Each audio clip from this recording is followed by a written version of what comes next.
Well, welcome to episode 115 of Star Wars and Scotch and Pizza. Hey, man, sometimes you gotta. Variety is the spice of life, Tim. A wise person once told me. Do you like putting spices on your pizza? I like garlic. You like putting like pepper flakes?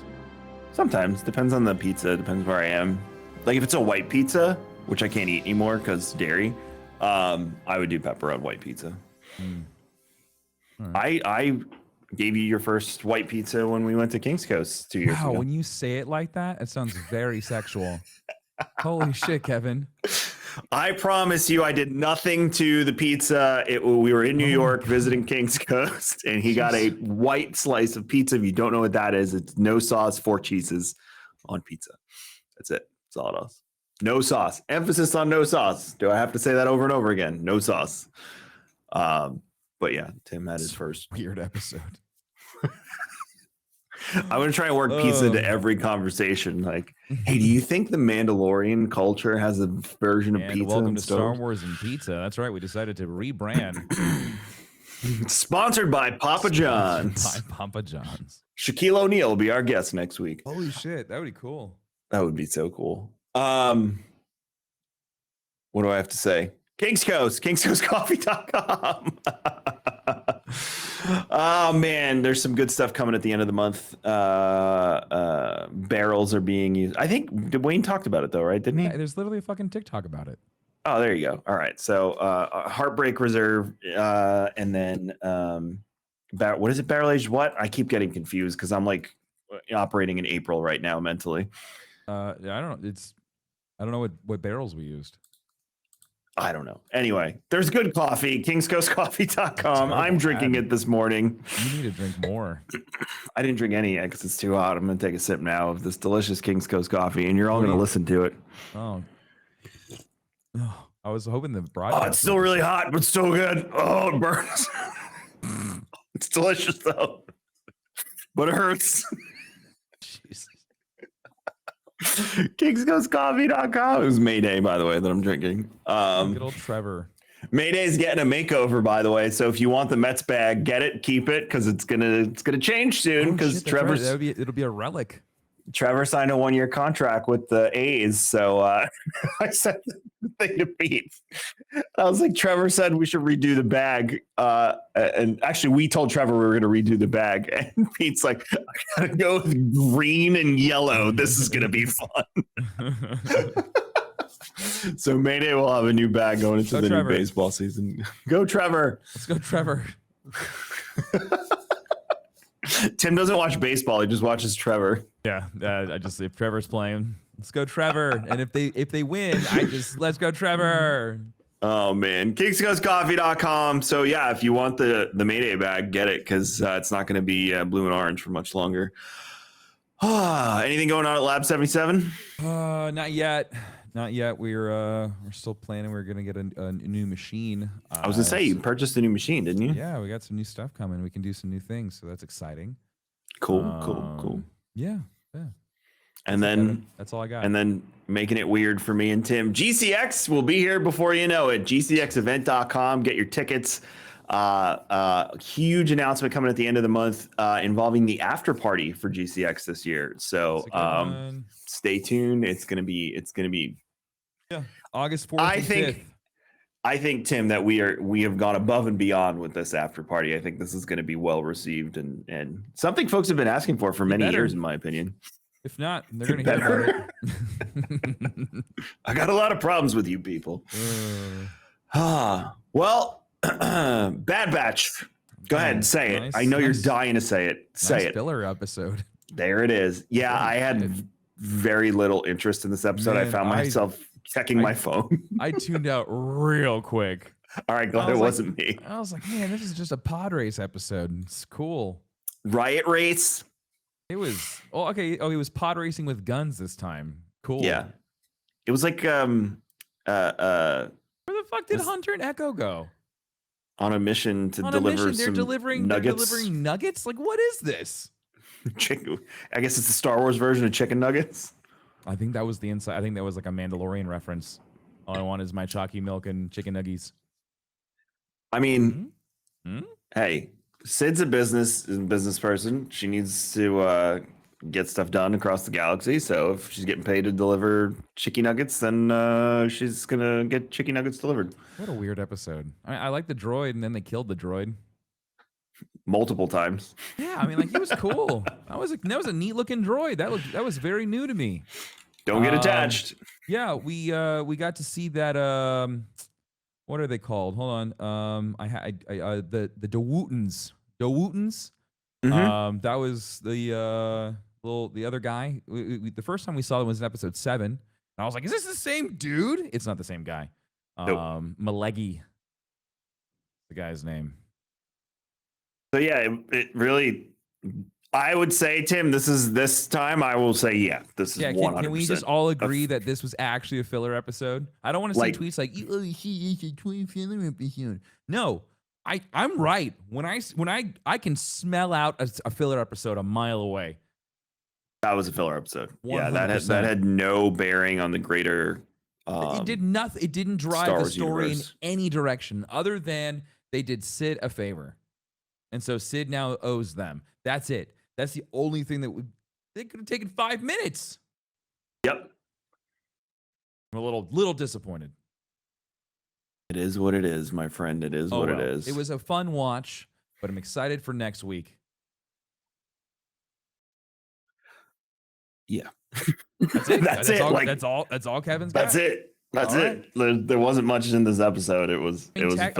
Tech was fun. I mean, like he was cool. You know, I mean, Yeah. I mean, like that's what happens when you're part cyborg. You know, like It didn't do stuff surprise like me that. though. I wasn't like, No. oh yeah, it my wasn't a gosh. nail biter. It wasn't like I was on the edge of my seat. Like, is he gonna die? Oh no. Oh, I was like, No. of course he's gonna fucking win. So Could you imagine? That's what happens. Like that's how Tech dies, and then it's up to Omega and Wrecker to like tell Hunter and Echo, and they come back. So, Omega's got something to say to you. So I would say this. Do you think what the other gangster said at the end about Sid has any bearing on what's going to happen in the future? That would be the only thing I would say would have any relevance. I think so, but I think that was like Malegi trying to like get them on his side, maybe. Because he saw how valuable they were. Mm-hmm. That's what I took from that. I didn't think that was like he's like, hey, Sid's gonna fuck you. I think it was more so like she might fuck you, but you should come over here. I'll take good care of you. All right, so it's more like a turf war situation. That was the vibe that I got. All right, I can get behind that. All right, that's it. That's it. There was nothing in this episode. Great episode. Talk about awesome from episode. a great.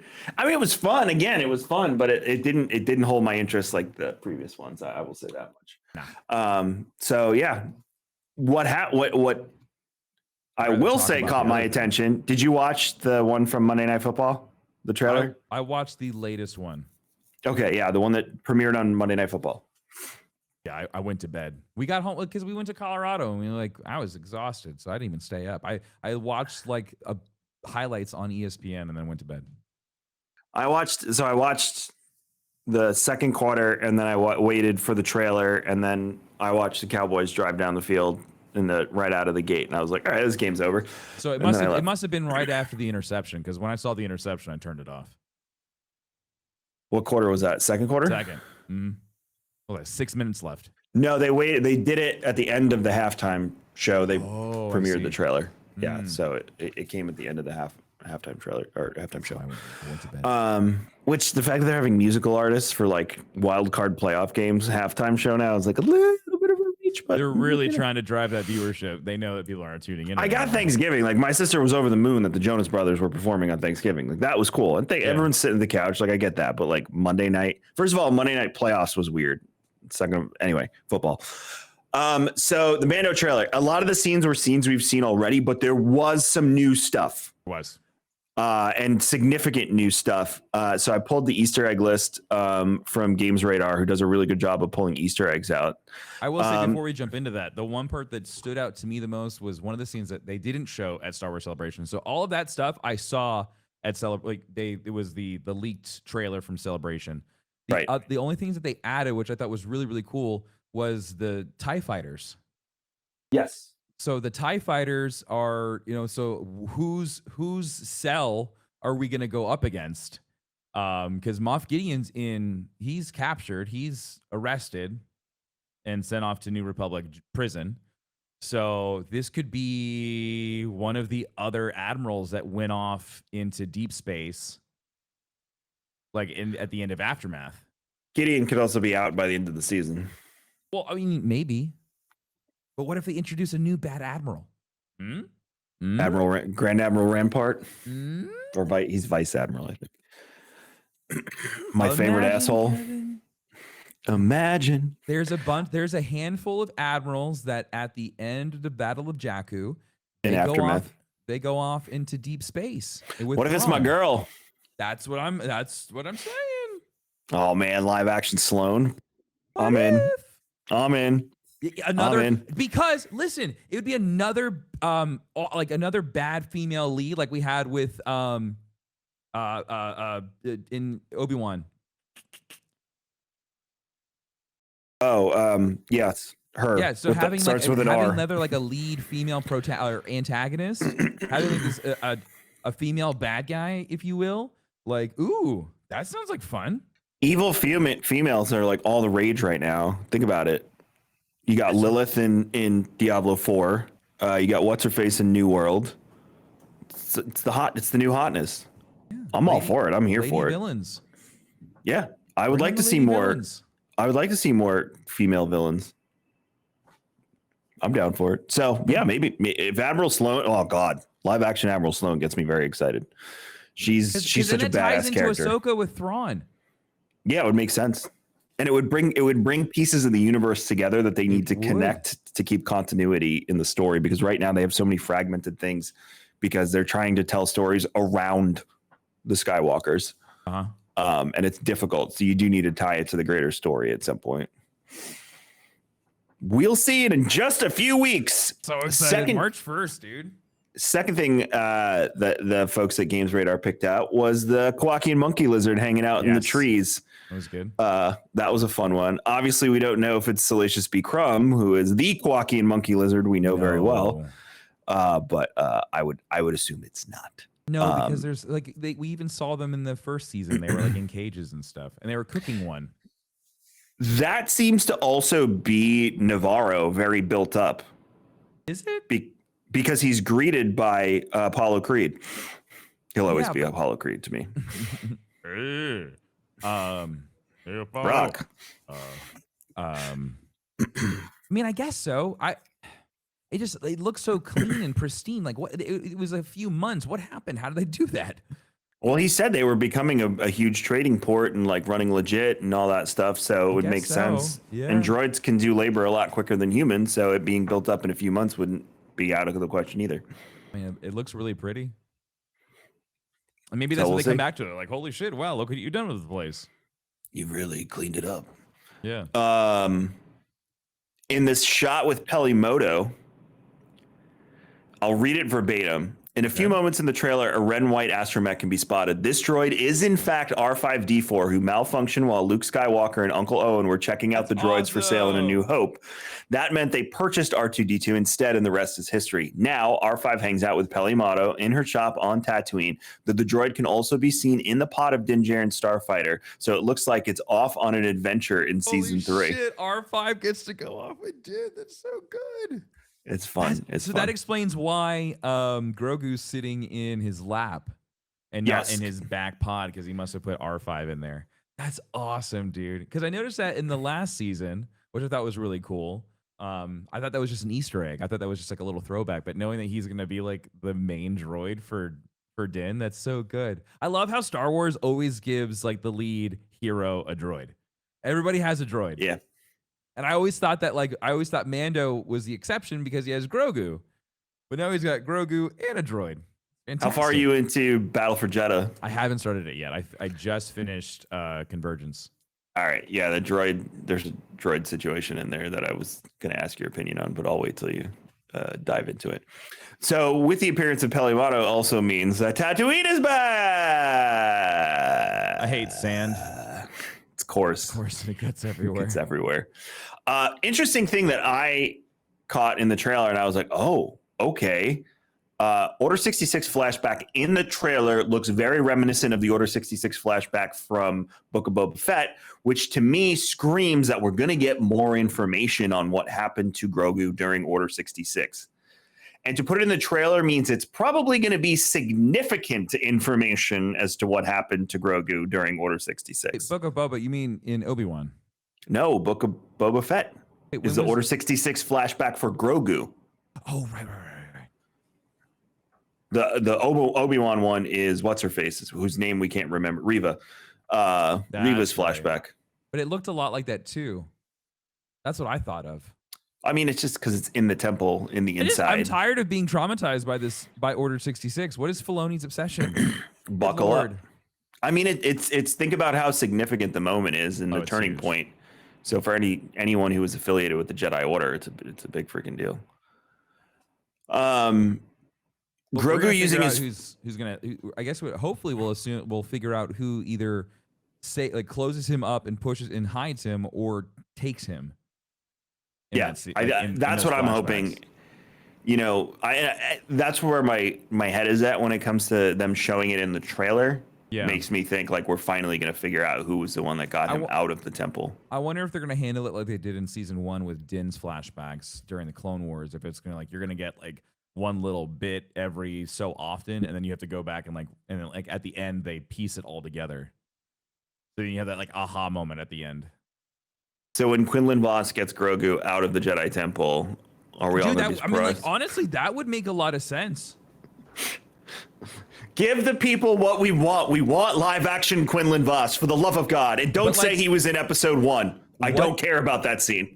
What if the path, a part of the path was where Grogu was, and he was just waiting, and he put him there hoping that a Jedi would have come along and found him.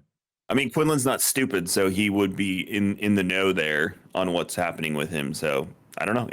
Potentially, yes, we could. I like that theory a lot. It's fun. It's a fun theory. It's a Jedi that you could introduce to the casual fan, and a Jedi that would make the hardcore fan base go absolutely ballistic. Almost definitely. Because we know it's not Obi-Wan that gets him out because he's off planet. We know it's not Anakin because he's busy. We're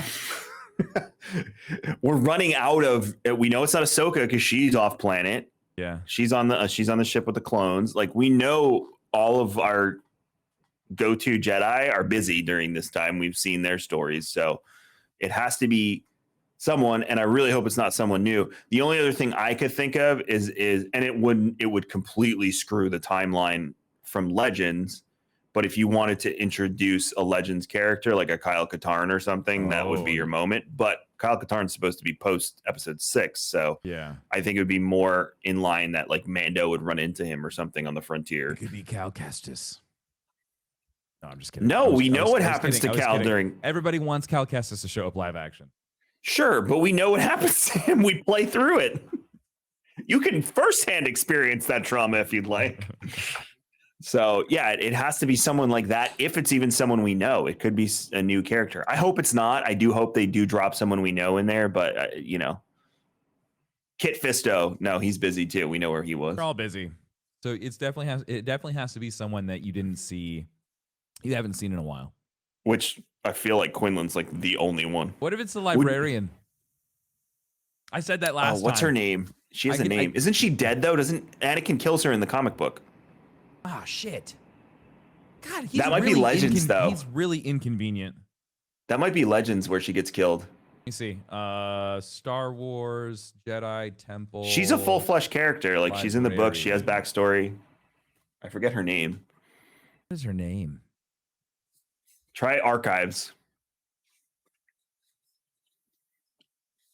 She's the keeper of the archives or whatever. Holy shit. Lore keeper. There you go. Man, I want that job title at some point in my career. Dude. Wow, there's some hot mommy lore keepers in here. I would love to be. It's weird.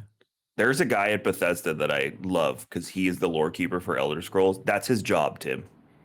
That's cool. He keeps the Jedi archivist guards and makes sure that the lore in Elder Scrolls is completely consistent. What is this woman's name? If it's not in the records, then it's not in the records. Jocasta New. Bless you. Let's see. Canon. Hold on, I'm scrolling down. Ah, yeah, there she is. Let's take a look. Canon. She dead? New was forced to watch as Vader access the coveted information, the Kyber memory crystal containing a list of all the Force known Force sensitive children in the galaxy, which somehow Cal Kestis gets his hands on that. When the troopers regarded her with contempt for being a Jedi, New told them that Vader was in fact Anakin Skywalker, a Jedi Knight. Oh, she knew. Oh, well, he doesn't have a mask on then. She fights the Grand Inquisitor. Vader then killed all the troops to protect his identity. When New inquired as to what her fate would be, Vader ignited his lightsaber, but met no resistance from New, who accepted her death. Ooh, but so he does kill her in canon. That's crazy. Yeah, in the comic, she fights the Grand Inquisitor. Yeah, she's a badass. I told her she has a whole fleshed out story. Hands off my books. It's really good. So she doesn't die. Rifle. Holy shit. She doesn't die at the temple. She is in hiding. So it's it could be her. Yeah. Oh yeah. There's a whole section about it. She's hiding. Where's she hiding? Yeah. We also keep in mind we saw Tara Sinube in Obi-Wan in that amber chamber. The old Jedi with the cane who teaches Ahsoka and she gets frustrated with him. Yeah. So I don't know if we know what happens to Tara Sinube during Order 66 as well. So throw him into the mix. Because he would definitely be in the know on Grogu too. Yeah. I don't know. So here's what I want you to do if you're listening today. Send us all your theories on who it could be. Tweet at me and Tim at Darkness429 at Kevin X Vision on Twitter. Or you could do it on Facebook as well. Star Wars Scotch and Tim's Darkness429 obviously there. And you can just Kevin Murray on Facebook. Send us who you think. I'd be interested to hear what other people think because obviously we don't have all the information. And I'd be really curious to see what the community thinks on this one. So and Paul, maybe we put out like a poll or tweet or something asking about it as well. And then we can talk about it next week in a bit more detail. Yeah. Easter egg, Ruins of Mandalore. Full shot overhead. We've seen like the side shot. We saw the Night of 1,000 Tears, like all that stuff. I don't think we've ever seen this angle, or maybe we did in the previous ones. I don't know. Every time I see it, I'm like, oh my God, it's Mandalore, and that's so cool. And we're going there, and I'm really excited. So gone.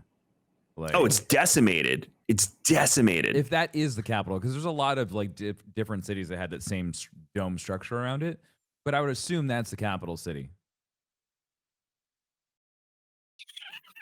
It has to be. It looks like it. So. Well, he has to go. He has to go purge his himself of his transgressions in the waters that flow underneath the throne room, I believe. Yes. So, or whatever this weird mystic art thing he has to do, which will always remind me of Chappelle's show when Dave Chappelle's doing the Prince skit and he talks about cleansing himself in the waters of Lake Minnetonka. Dr. Pershing's in the trailer. That one caught me off guard because I did not catch that when I watched it. He's in a transport on Coruscant with a droid. Second of all, Coruscant. So we're seeing more of Coruscant, which I'm liking. But now this is going to be New Republic Coruscant, which I think we've only seen briefly in clips and whatnot. So that means he's working with some dark cell that's like down the lower levels. That would be my guess, right? Like 1313 or something down there. Mm-hmm. But I don't know. Maybe he is working for the New Republic after we've. Oh, you think he's a double agent? Ooh. Not a double agent, but he was taken away from the Empire, so maybe the New Republic now has him working on stuff. Kind of like a post World War II Nazi scientist thing.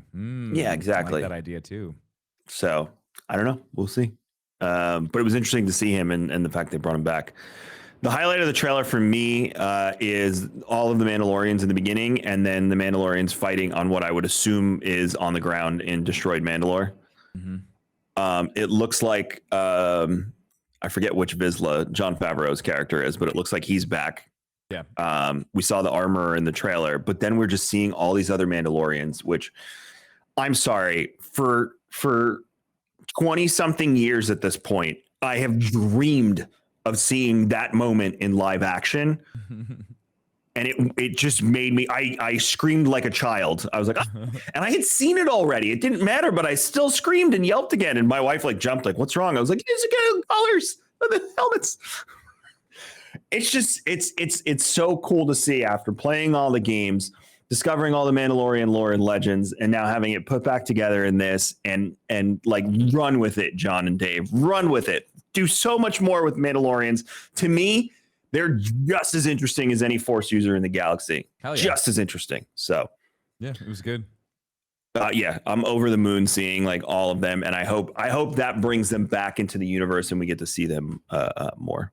I still really like that dropship scene where they're all just like propelling out of the. It was so good.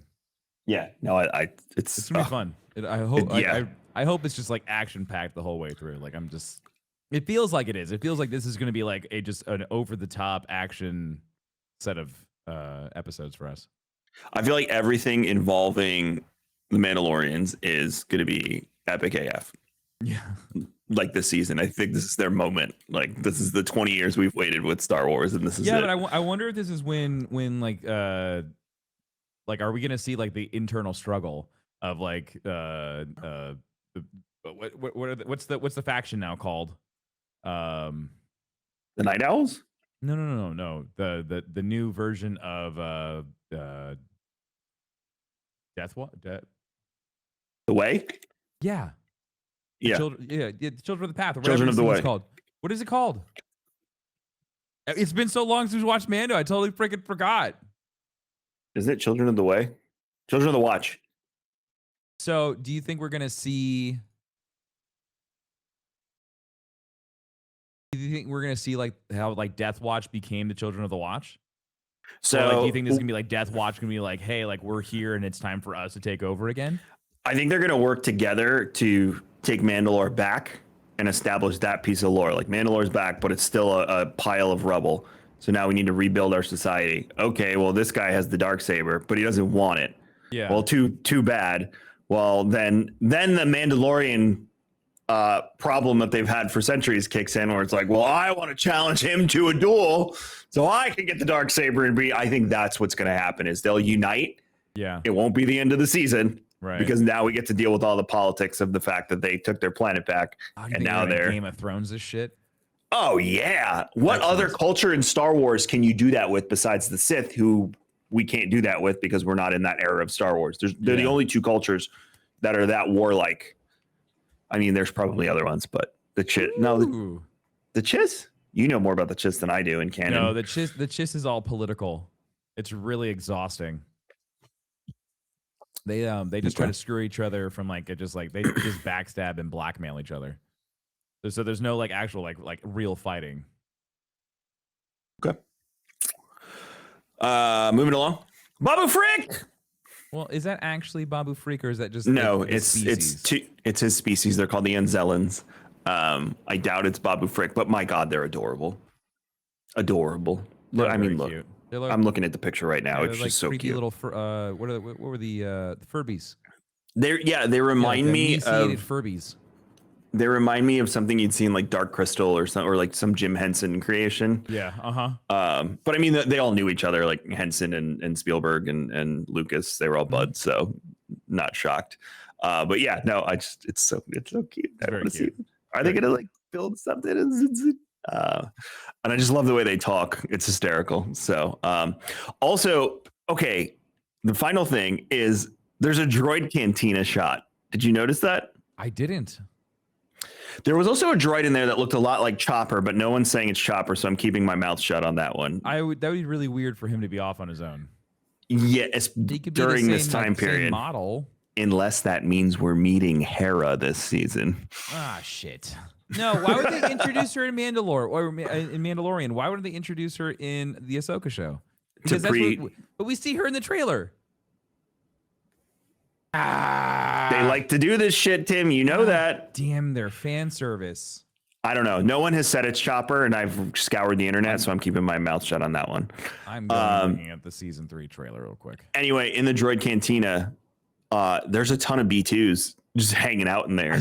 Okay, so what? My question is this: what happens in a droid cantina? Do they drink like oil or something? Like what do they? Yeah, they get like oil baths and stuff. All right. Yeah, there's a ton of B2 droids in there, and then just some others that I recognize. Oh, there it is. Oh, whoa. Yeah, that's awesome. Okay, I see B2. There's like 3 B2 battle droids.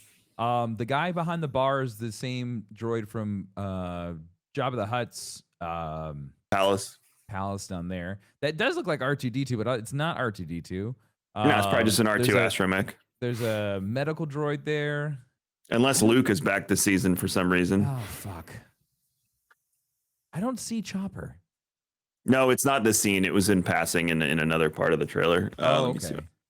Yeah, not this scene. Hey, while we look for Chopper, do us a favor. Give us like 2 minutes to take a break and pay some bills and run some ads, and we'll be right back.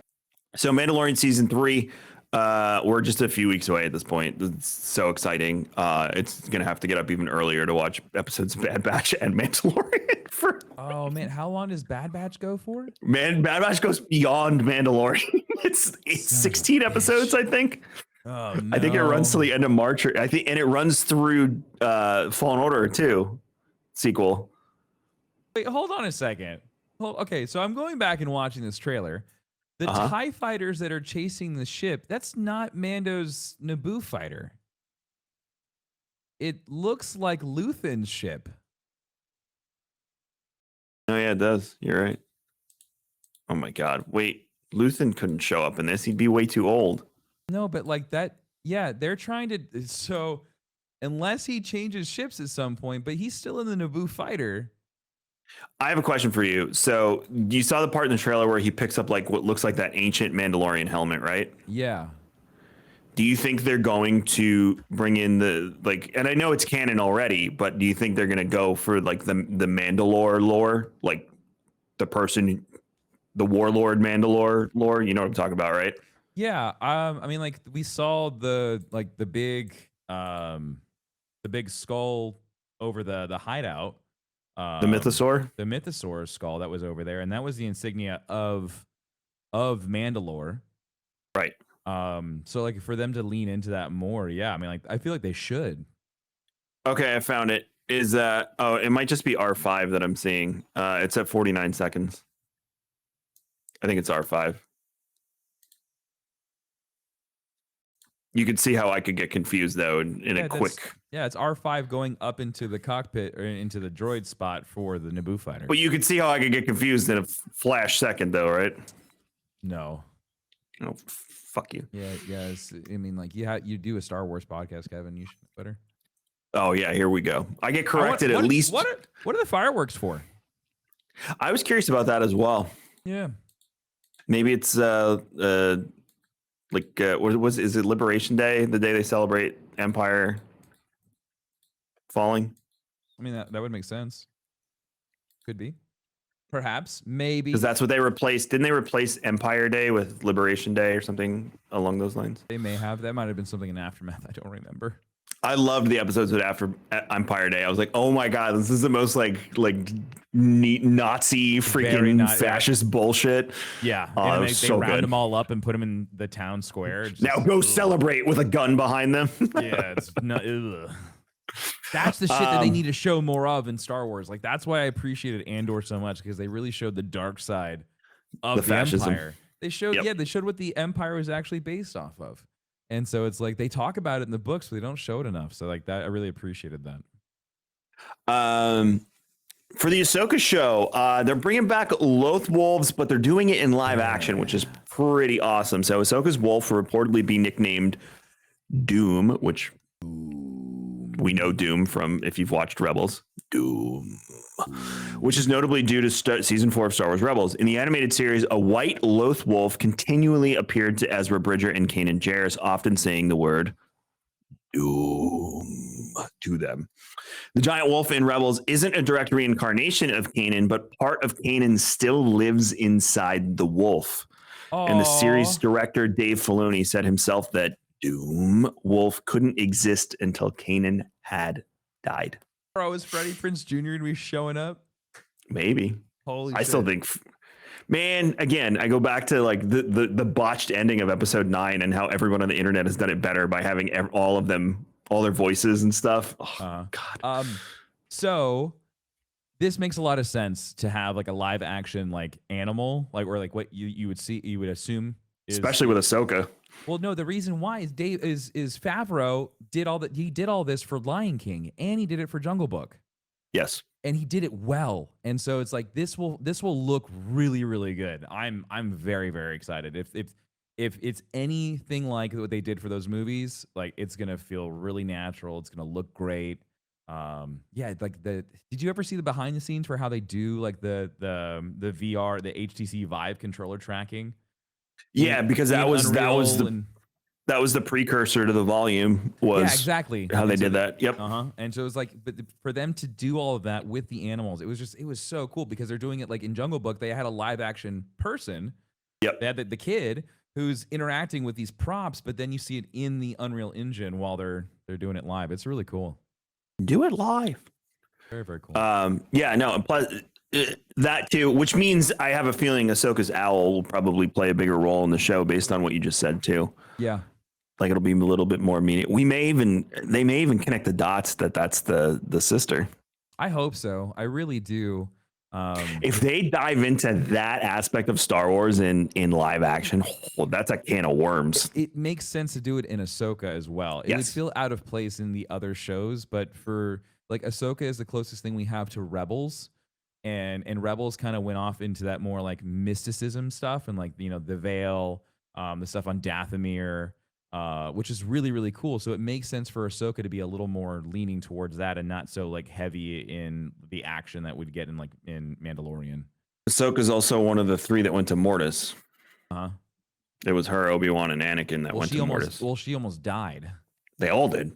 Well, I mean, no, but like she almost died because of the brother, and the sister gave her life energy to Ahsoka. So like, and turned into the owl. Yep. So like that's the cool thing, and she didn't even know about it. We'll see. It was a good episode. Damn, that was a really good episode. Oh, episodes. That's a few episodes. It's like 3 or 4, and it's really that's good. one of my favorite parts of Clone Wars. Is the Mortis episode. There's also more lore behind Mortis if you dig in too, and it gets nutty. Everyone thought the dagger from episode 9 was going to be the dagger of Mortis too, but it wasn't. D. Bradley Baker talks returning as Cody. On Cody's AWOL status, quote, he is faced with the reality on the ground of what's actually transpiring, of what's unfolding. Well, as the fans know, and I think love about the clones is, and you want to know what, he's right. Like, we're falling more in love with the clones than we ever have in the current era of Star Wars, is that the clones exist in a moral universe. They know right and wrong and fair and unjust, fair and unfair, just and unjust, and they want the best. And when they see it, they have the humanity and the intelligence to start to inspect the contrary of what may have always been said or believed. So here we have Cody coming face to face now with the reality of what he has signed into or what he stayed loyal to, as well as Crosshair, Baker says. And so both of these guys are starting to see very directly and movingly what's up in a way that cannot be denied, excused, or turned away from. Ooh. That was very well said. Yeah, it's really good. I like that. Yeah, bringing the moral conundrum to the clones is such an interesting piece. Yep. Because it shows you they're not controlled by a chip. Right. And even if they are, they're not cannon fodder. Right. And at the end of the day, too, even if they're temporarily controlled by a chip, when that wears off, they're capable of making their own decisions. Yeah. So it's nice to have D. Bradley Baker almost came to GCX last year, but we couldn't work on it. That would have been so sick. I know. He would have had him on the panel and could have had him and Mark going back and forth. It's Yoda and one of the clones. Because Mark's favorite impression to do is Yoda. Very good. We should get Mark back on after Mando. I'm going to tell Paul, let's reach out to Mark, see if he wants to come on in like April or something. It's been a while. I also talked to Alex the other day. We're going to have them back on. Yeah. Cool. Last thing before Tim and I get out of here for today, we both finished Convergence. I know we're a little behind on the books, but Tim and I can't bang through 15-hour books in a week like everyone else. We need some time. So we took our time. My brother got me the hard copy for Christmas, and I was like, it's great. So now I have like the physical copy. But I love hard copies, even if I don't read them, because I'll listen to it, and then it just sits on my shelf like a trophy. There's a whole hilarious Seinfeld episode about that. Did you read it? Yeah. So why do you need it?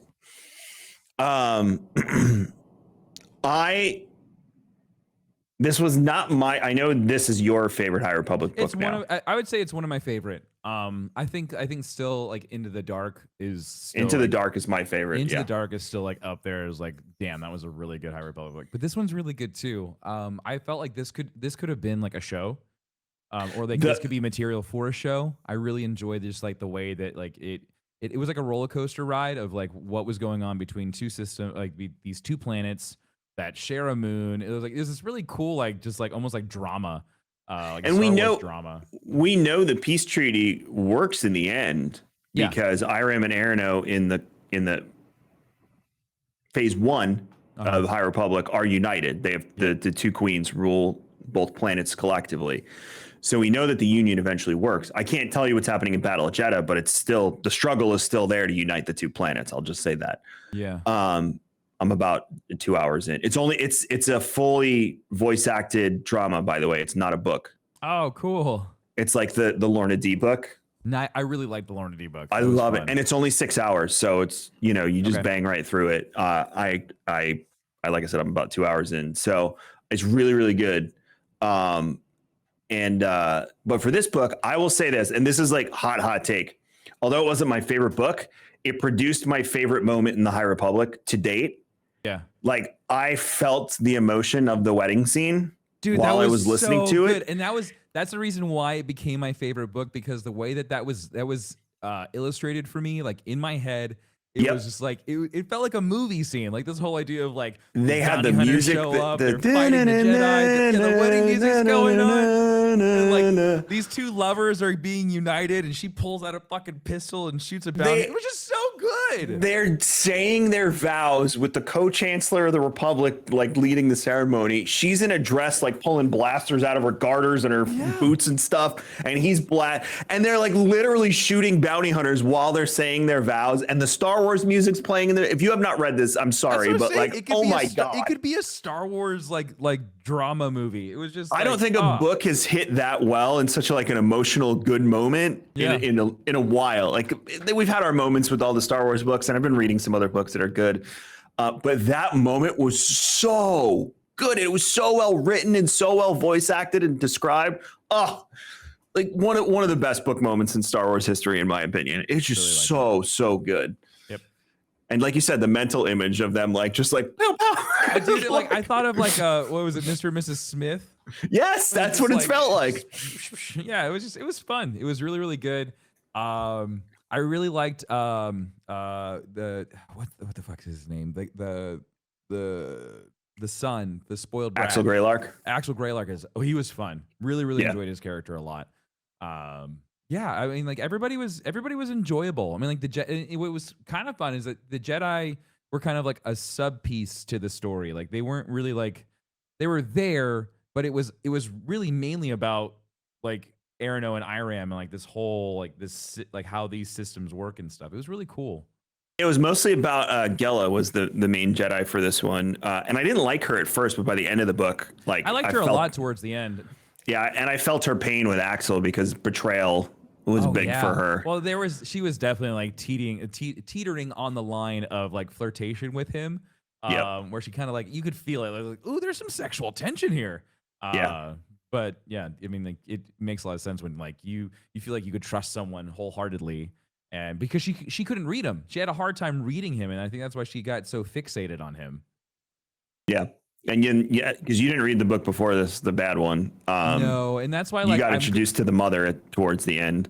But like the mother shows up halfway through this book, and like so you start learning about like the children of Arano and like of the path and things like that. So the only thing you need to know from the previous book about the mother is that she has what is like the infantile stage of the first leveler. That's it. Right. You told me that, and then also they mentioned the Gaze Electric, which I thought was really cool. And you had told me that that's her ship, and like that makes sense why. And it's called and now Martaro is the herald who sees the paths. See where this is going. So I'll say this: the first book I did not like at all. This book I thought was great. I thought it was one of the best books in the series so far. Everyone is saying And what Tim was telling me is everyone's saying Battle of Jeddah is like the end game for phase 2. Yeah, a lot of people in the comments about it were saying like if you thought the first book in phase 2 was like what are they equated it to like Iron Man. The second one was like Captain America, and the third one is the Avengers. Yeah. So I was like, oh, that's pretty dope. Yeah, no, it's cool. I'm like I said, I'm about 2 hours in, and the action started about an hour in. So they lay the groundwork, familiar characters, new characters. By the way, one question since we were talking about Quinlan before we get out of here too. So we have all these Pathfinders, right? Like Yellow's saying, I'm going to go to the council and be a Pathfinder. Yep. I feel like at some point they must have gotten rid of the Pathfinder thing because obviously the lore. We're saying it backwards, but to keep consistent with lore, there's no more Pathfinders or that we know of. Right. But Quinlan really feels like a Pathfinder, doesn't he? I mean, he's about as close as you can get to one. Yeah. I know he's a Beastmaster. I know that's part of his force trait, but they send him off. He kind of manages himself and does his own thing. Yeah. I don't know. Just he feels like a Pathfinder. Yeah, so they set up the Pathfinder stuff for Gela, and then in the next book, this is like 5 minutes in, so I'm not spoiling it. She is a Pathfinder in the next book, so she got her approval and she moves forward. But you're going to meet 2 new Jedi in this book.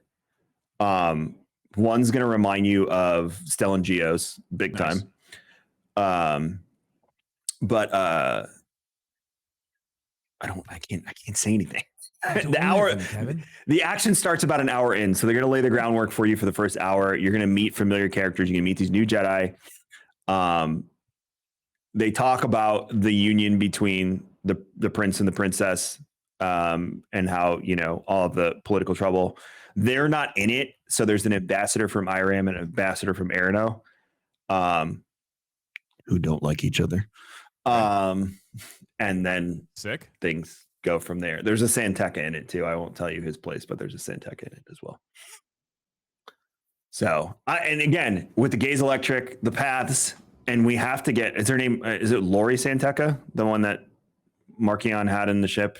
So, yeah, something like that. Yeah. Yeah. We still haven't met her. It is a Santeca. Yeah, but we still haven't met her. So they got me. Like at first I was like, why are we going back in time? I'm like, now I need to know how we get from this series of events to that series of events. Yeah, this jumping around is crazy. And what happens at the end? So once we're done with Battle of Jeddah, what happens next? Do we get another set of phase 2 books, or are we done? Yeah, there's a second part of phase 2, and then there's certain people that they talked about during the presentation that they did for the High Republic during Star Wars Celebration. And they were talking about like the scouts and all these other like people that were going out and doing things that we still haven't even met yet. Yeah, I like that they talk about Yoda and Convergence too. They're like, "Oh, Master Yoda taught me." They just mention him, and I was like, hopefully we actually get to know more about what he's doing right now. He was in one of the other books briefly. It might have been the one, I can't remember which one it was. He was in it. It might have been the one I just read. But he just shows up. Like it's nothing crazy. Well, he has his own comic too for High Republic. It's the IDW one is all Yoda. I haven't read them yet, but he has his own comic. I have a feeling. Yeah, IDW did it, not Marvel. I'll send it to you. Okay. I have a feeling this is post or during Yoda's flirtation with the dark side. Because remember in the other High Republic books, they're like Mr. Yoda's on a leave of absence. Yeah, I found the different. Yeah, I found the comic book. Interesting. Yeah. Yeah. I mean, like we've been saying that for a while now. We really feel like this is going to be when he like starts playing around with stuff like that. Why don't you play with me more? Yeah. So we'll see. But there is he shows up in one of the High Republic Marvel comics. Yes, he's in a few of them. Skier. Yeah. Skier. He's the anchor to everything we know. That's why. Right. So they just keep looping him in and looping him. We're gonna have to read some of these. There's one High Republic adventure comic with Markion on the front. In his mask. Ah, shit, dude. There's just not enough time in the day, Kevin. These look good. All right. Well, maybe we'll get caught up on comic books. I've been reading them again. I started rereading the other ones on Saturday mornings with coffee, and it's been nice. So I'm just going to slowly blow through them. Well, all right. That's it for episode 115 of Star Wars and Pizza. I mean, Scotch. Oh, man, We hope you though. Pizza and Scotch. I don't know if that pair don't. well. Ooh. Yeah, I don't think so. There's only one way to find out. Paul, add that to the notes. No, pass. Don't do it. Paul, add that to the notes. I know a place with vegan cheese, Tim. It'll be fine. Fine. We'll just order. Disgusting. We'll order gourmet Papa John's then. Okay. Sound Excellent. I'm glad we brought that back. Good job. Make sure you head over to Tim's Facebook channel, fb.gg/darkness429. Tim's live 9 a.m. Eastern most days, but definitely weekdays. So pop over there, say what's up, talk to him about Star Wars. He's always talking about Star Wars with this chat. So feel free to join the community. And he's Darkness429 everywhere else on the internet that you would like to check him out. I'm KMagic101 on Instagram, Kevin X Vision on Twitter, and everything I do is at raredrop.co. As the company Tim and I own, and all sorts of cool stuff and services we provide in the entertainment and event industries. Okay, good. Any other services we do not provide, so don't even try. Yeah, no. I was very specific there, and I did not say adult entertainment for you sickos. I just said entertainment. Calm yourselves. Tim's not. You can't pay Tim to come to your house and take his shirt off. God, Kevin, why would you give them those ideas? I just put it out there. You can follow Star Wars Scotch. We're on all the platforms, Star Wars and Scotch or Star Wars Scotch. Make sure you check us out. News episodes, and we will put the word out on, again, I'm curious to hear what you all think about who got Grogu out of the Jedi Temple during Order 66. So please follow up with us on that. We'll be back next week with episode 116. We'll talk about that, whatever Star Wars news comes our way, and the new episode of Bad Batch Season 2. So we'll see you then, Tim. May the Force be with you. May the Force be with you.